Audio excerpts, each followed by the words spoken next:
Blog Talk Radio. Greetings, everyone. My name is Leonna Brandao, and I am the host for Blog Talk Radio, Shedding Light. Today we have on with us Taylor Conley, an incarcerated individual whom, like others incarcerated, wants his voice to be heard. Taylor will be sharing with us today some of the many things that he has been doing behind the scenes that people in the free world and the media do not see, as there is no publicity in the positive things that many of the incarcerated population strive to do. Either the departments of corrections across the country prevent many prisoners from achieving, or they just don't make it public that an anonymous population of prisoners around the country are and have been productive while behind bars. Let's welcome Taylor Conley. Taylor, can you please tell us more about yourself, the reason for incarceration, how long you've been in, and how far you have come since being incarcerated? Well, thank you, Leonna, for having me on today. It's an honor. It's an honor. And I appreciate what you're doing here. I'm incarcerated in Washington State, and I'm serving currently the life without parole sentence. This sentence came to me at an early age. I was arrested at the age of 20, and by the age of 22, I was sentenced to life without parole. It's hard to put into words and sum up who I am and what I've done. It's something that is not talked about very often, and the other side of the coin of who these people are across America that are being locked away for the rest of their lives, many of which came to be at an early age. I was convicted to die in prison. Some of the things that I've done along the way, I've taught myself how to be an artist through many years, 13 years to be exact. On April 8th was the day that my 13th year was up. I've refined this craft through multimedia, such as drawing and painting and written art. Some of these things, through art, has transpired in my life and shown me a different side, being able to look and see things, use my imagination and see the beauty in life and create something out of nothing. Just kind of like what I've done, to where all odds are against me, yet I've been able to create something amazing, even in the worst of circumstances. Some other things that I've done with my time have included becoming a certified behavioral adjustment trainer instructor. Learning how to do this with Grisha Stewart, an amazing dog trainer, world-renowned. She was able to come into the prison and teach us how to do her system of BAT training, behavioral adjustment training. And those who passed her training were able to become professionally certified, specializing in working with rescue dogs that are victims of abuse. So along my way, I took to doing school. I felt like I had the opportunity to do it, which a lot of people don't. And so therefore, I started doing that around 2012, 2011, somewhere around there. And that's when things really started to get into these ideas of actually doing something outside of the bars, filling my life with positive things. And eventually, I was able to grasp onto some ideas that I had and get those ideas moving. And with the art came into play, and I was able to create an actual business out of that together with my wife, somebody who's been there and supported me. And without that, nothing that I've done would be possible. I'm getting close to achieving a bachelor's degree in theology as well. It's something that I've found God within the concrete walls and inside of these bars that has given me strength and courage to be able to get out and to be able to persevere in the face of all scrutiny, in the face of all things negative. I found that, and I found happiness. And with that, I'm able to be the founder of Design Conviction. Design Conviction is a great thing. What we're doing is aiming to help those from within to reach out and get a voice. And it's amazing that you've had me here today and shed some light onto this subject. A lot of people want to drown out that subject and think that the men and women that are behind prison bars are just bad people, but that's not always the case.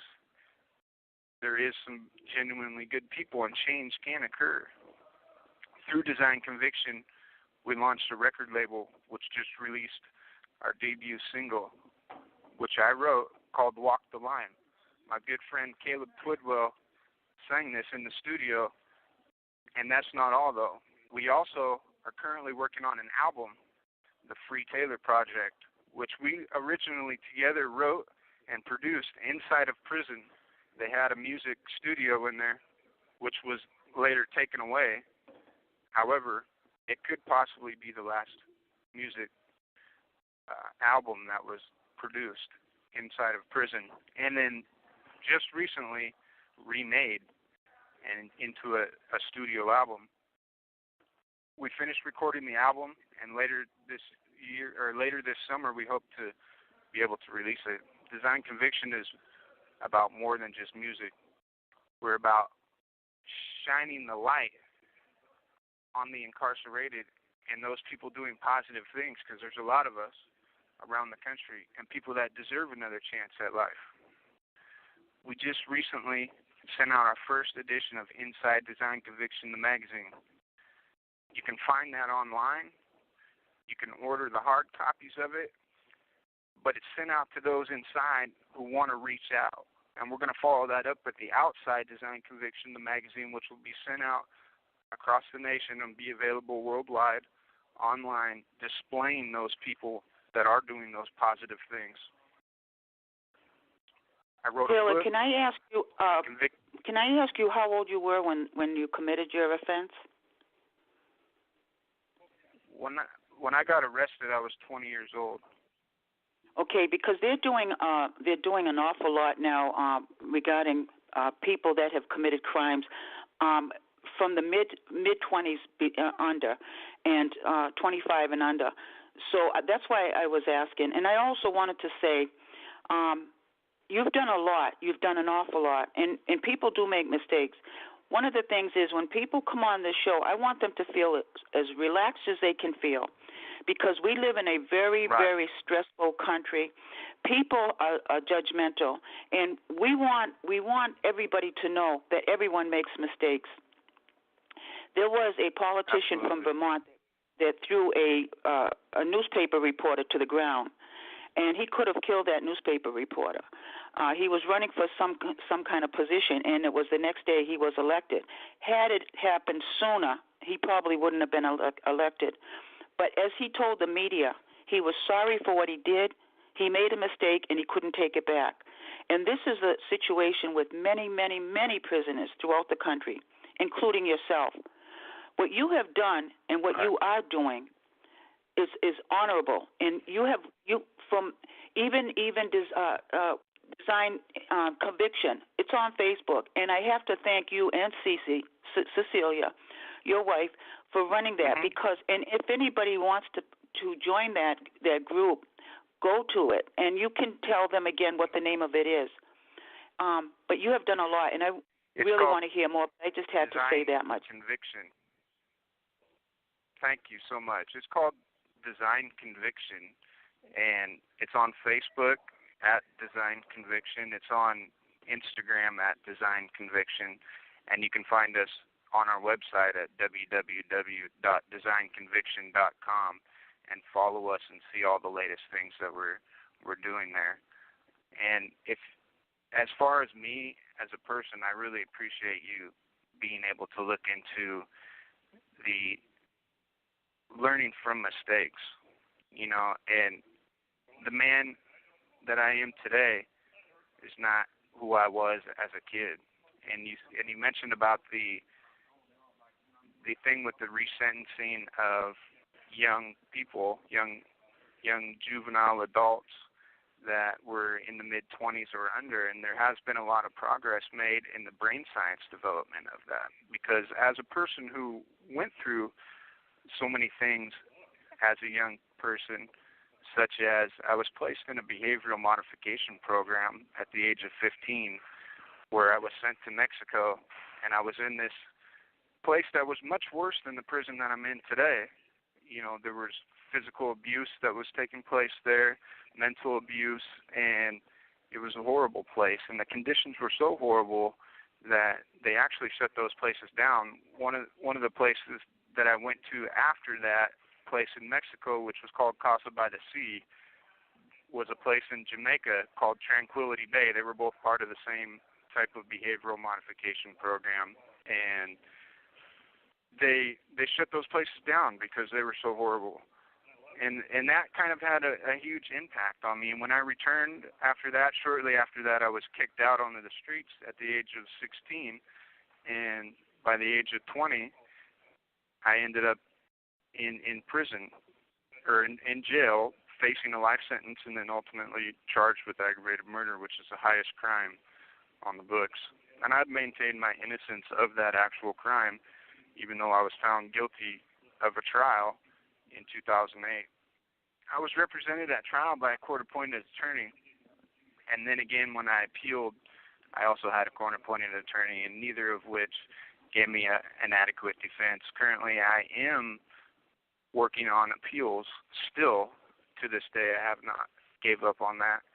And with that being said, I've heard of California actually reducing or raising the bar, I guess, from 18 and under to 25 and under based on the brain science that the male adult, I think the male adult is 25 and under are what they have determined to be still in an adolescent state.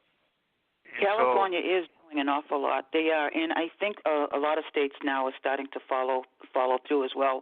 They're not there yet, but there's a lot of states that are working on it right now and abolishing life without parole. Right. Regardless of, I'm innocent of the crime of aggravated murder. I still feel so much remorse for all that has happened in my life and everything that I have done. Because the person that I was before I came to prison, I don't think was a great person, and I don't blame anybody else for putting myself into these situations that ultimately landed me here. But having said that, I also believe in redemption, and that people, especially young people who have been through a lot as a youth, deserve a chance for redemption. I've grown up a lot, and I've become a husband, and I'm a man today that I'm proud to be. And when I was a kid that came to prison, I didn't understand these things. You know, I went through a lot as a kid, and therefore I feel, and I used, you know, drugs and things like that, and all that stuff stunted my growth. And I'm not blaming anybody or anything that happened to me as justification for anything that I've ever done in my life. I'm just saying that I know that I've learned a lot, and I've came a long ways, and I have a lot to offer back to society. So if I were given another chance, I would only contribute to society and help others that were in the same situation that I was in or something similar, you know, and be an inspiration to those who could also have hope at a brighter future, you know, at redemption for themselves. As a social worker myself for many years, and I did work with adolescents, I've worked with families and children, and I've worked with a lot of pediatric, geriatric, I've worked with families and children, I've worked with prisoners. I have to say one thing, and you mentioned it just a few minutes ago. You went through a lot as a child. A lot of those that are incarcerated, whether they be men or women, have gone through so much as children or even adolescents. They have come from single-parent homes. They have come from abusive homes. There are so many out there in society that have had everything. They came from prominent backgrounds with all that, everything that they wanted. They were spoiled. So there are a lot of people that cause crime. They cause people to offend. They are the stumbling blocks. And then, of course, you have those victims who are not stumbling blocks. They just got caught up in the traumas of their offenders. So these are the things that people have to look at. Unfortunately, again, we live in a country that is so judgmental, so quick to judge, so vengeful, and retaliative. They want to retaliate against those who have done wrong. There are recently, I don't know if you heard about it, Van Jones on CNN News started this redemption project, bringing the victims of crime and the perpetrators together so that they can face one another. These are the things that should be done.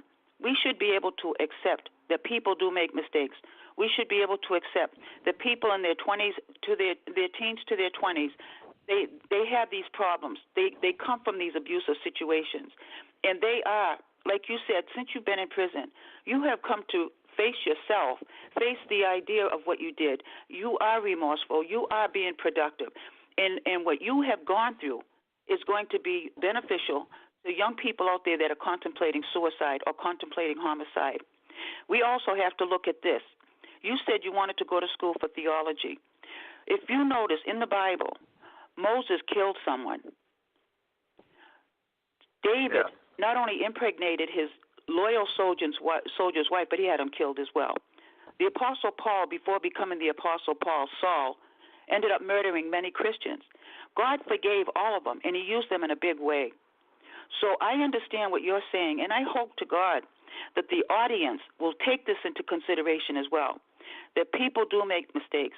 And when they try as hard as you have tried and do what you have done, and so many others who are not being noticed because the media will not go in. If the media would go into the prisons and meet with all of you individually, because they have on CNN and all these other places, they have these so-called experts that are quick to talk about how well they know these situations, getting into the mind of a prisoner. People need to go in and get into the mind of the prisoner themselves. Let the prisoner be the voice like you are being for so many on this show today. So, again, I thank you for being on the show, and I'll let you continue. Well, I thank you for having me, and those are some very strong and powerful words that you just expressed there. And you mentioned Van Jones and the show. I have heard of it. I heard of it. You have 60 seconds remaining. And I just got a minute here left on this call because it's going to be cut off. But I think that it sounds like a great project. I actually was involved in a program and completed a program called the Roots of Success, which is about sustainability and stuff, and Van Jones is actually on the board of membership of that class. So I really do appreciate all the things that he's doing in the criminal justice reform light, and I really appreciate... You have 30 seconds remaining. Your time is running out, Taylor. So what I'm going to do is we will catch up on this when you come back next Saturday, same time. And everyone, again, his wife will be on the line with us to give more information about their Facebook page and the things that Taylor has done. And I was playing the song, if you could have heard it, but I will play it again, and hopefully it'll be on their Facebook page as well. Thank you once again, Taylor. It's been a pleasure having you, and we'll talk to you next week. Thank you. He already left. Thank you so much for allowing him to express and talk about Cecilia, his story. I was going to ask you, is the Walk the Line is the song that he has sung and written. I was wondering if it's on the Facebook page, if you have uploaded it to your Facebook page? Yes, actually we share the link of YouTube, so what I'm going to make sure is going to be there. Let me just repost it, so if anybody goes to visit our Facebook page right now, they will be able to listen it. So I can work on that. Okay, and again, can you give the name of the Facebook page, and also if there's a contact information, email, telephone number, website, anything like that they may contact you in the event they want to help in some way, if there's any way they can help. I encourage the audience as well to contact the media and try to get the media involved in going into the prisons and seeing some of the progress that's being made by the prisoners themselves, not the Department of Corrections, not the officials, but the people who have committed the crimes, who are trying to make up to society what they have taken from them. Yes, I agree with you. So our website is www.designconviction.com. Our Facebook page page is Design Conviction. Our Instagram is Design Conviction, with design with ED in the end. You can reach us by email at designconviction@gmail.com or through the website. And we would appreciate any feedback and any support, because we need more people to help us to make awareness of what we're doing. That is basically trying to give a platform for people like Taylor to reach out to the free world. Mm-hmm. And Cecilia, you are in Taylor is from California. So in California, as he mentioned, there are some things going on in California right now, and I understand that there's a lot being done with reducing sentences in prison reform. So again, it's a role model. It will be a role model for other states. Sadly, no. Sadly, Taylor is not from California. If not, he will be already part of these new laws. We are from Washington State, and actually this year we had several bills being pushed to Congress, but it didn't make it, and it's because of lack of awareness.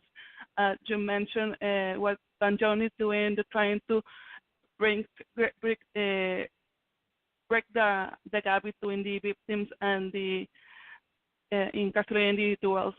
What happened here in Washington State is that there's a lack of awareness, and there's a lot of fear, and there's a lot of logic about punishment instead of rehabilitation. So hopefully next year, one of the big bills that we are pushing is going to become a law, but there's a lot of work still to do. Okay. Actually, I just had I had retained a lawyer from the state of Washington, and I would advise you not to. If you ever do need a letter, not to contact her. She's not registered to practice in Washington State. It's very difficult finding what state she is in licensed in if you need to have to file any kind of complaints against her. But and I just want to make that clear, because in the state of Washington there are scammers just like there are in other states. But some lawyers will take everything they can from you, and they won't do a thing. And this particular lawyer did just that. But what I was going to say is, in California, there's a lot of advocates in California, and there's a lot of prisons. We've worked in the past. We've worked with Cochran and Bakerville. We've worked with a lot of Susanville and a lot of those others in the California area. But my understanding is that there are things being done in the state of California.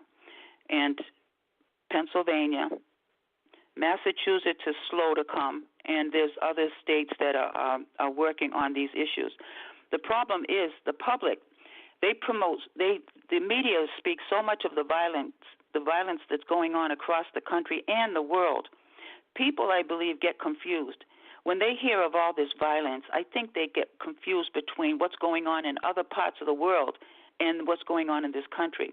And so their fear is extended. It's explosive, and so they are not for releasing prisoners at all.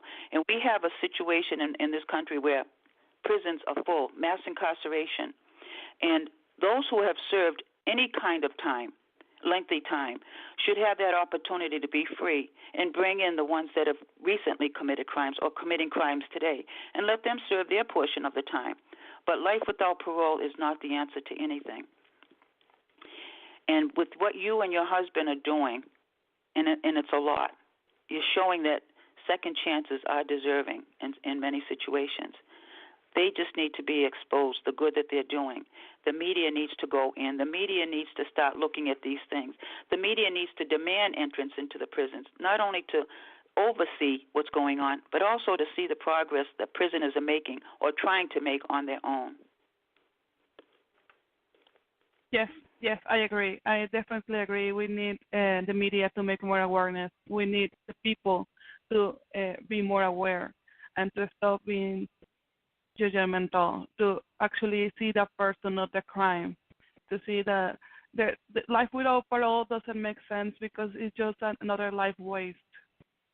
So it just doesn't make sense. And as you mentioned, God, if you read the Bible, God forgives and gives second chances. So why shouldn't we do that same? Exactly. Mm-hmm. I agree. There's a scripture in the Bible in 1 John chapter 4, verse 20, and it says, anyone that says they love God, whom they cannot see, and yet hates a brother or sister, is a liar. And so many Christians throughout the world today, if they would look at that scripture and they would meditate on it, and they would know that they are worshiping someone that they cannot see. They don't know if that person is, they don't know what that person or that being is. We know that God is the answer to everything because we have to put our faith and trust in him. He's a forgiving God. He's a loving God. But unfortunately, there are a lot of people in the world today that don't believe in God because they have lost that faith, because of all the evil that's out there, because of all the pain and sorrow and suffering that many of them have gone through. So everyone needs to look at these things. They need to consider themselves. It could happen to anyone. Mistakes can happen. Sometimes the psychological effects that they have been exposed to themselves, they could be in the wrong frame of mind. You know, they could be in a situation where they're with the wrong peers. You know, they have to consider these things. The media has to also. They will dwell on things. People in other countries go through wars. They lose loved ones. There's so much going on in other countries. They report it, and then they move on. In this country, it goes on and on and on. You hear it for days and months and even years, the same thing. And they need to realize there's so much in this world today, there's so much news to report. They don't need to stay focused on one. And by them staying focused on one, it's keeping the minds of the media, the minds of the people in the communities set to push harsher crime or put more pain on people. But anyway, this is what's out there, and we need to. And I say, you and your husband are doing an excellent job in bringing all of this to awareness in the work that he's doing, the work that you're doing with him, and standing by him. Yeah. Yes, it is very curious that you mentioned about people opening their minds. So I met my husband 4 years ago. He was in the pen pal website. So when I read his story and I saw that he was serving a life sentence, I basically did what you said. I put myself in that situation. I imagined myself with a different parents, with a different environment, and I say, this could have been me. And I think he needs somebody. So I decided to be that somebody. And open my heart and my mind to him. And 4 years later, here we are. And I feel that Taylor's not an exception. I know there's more people like him. And we should encourage people to do exactly that, to realize that they're human beings. They deserve second chance. They have the same right as us. And we should just treat them fairly. And if you want to treat them fairly, a life sentence or 4 years in prison is not something fair. That's not fair. That should be unconstitutional. Mm-hmm. So okay. again, I want to thank you. Sorry. So just before we go, I just want to repeat our website is www.designconviction.com. And thank you so much. Great. And we will see you we will hear from you next Saturday at 1 o'clock p.m. Eastern Standard Time. And I am going to play a little bit of your husband's music before we leave the air. Thank you so much, Cecilia. It's been a pleasure. Thank you. You have a collect call from an inmate at the Washington Correctional Center. To accept the call, press 5.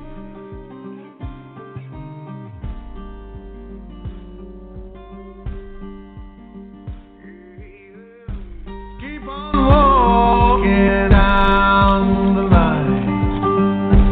Keep on walking down the line. Keep on walking down that street. Keep on walking down the line. Say borrowed is the time for the outlaw on the streets. Walking the pathway, crooked with deceit. Hearing the story, just don't end up like me. Serving the rest of your life in the goddamn penitentiary. The hammer's coming down, you still got a chance to turn things around. This could be the last dance. So once you cross that line, there's no turning back. This life's do or die, there won't be no slack. Make it a right before you get left. Destined for prison could even be the ultimate death. And with the blind leading the blind, there's just no loyalty. The ultimate sacrifice, because nothing's for free. Look at the sign, if the message is clear. Where there's smoke, there's fire. Please listen and hear. When you walk the line and he whispers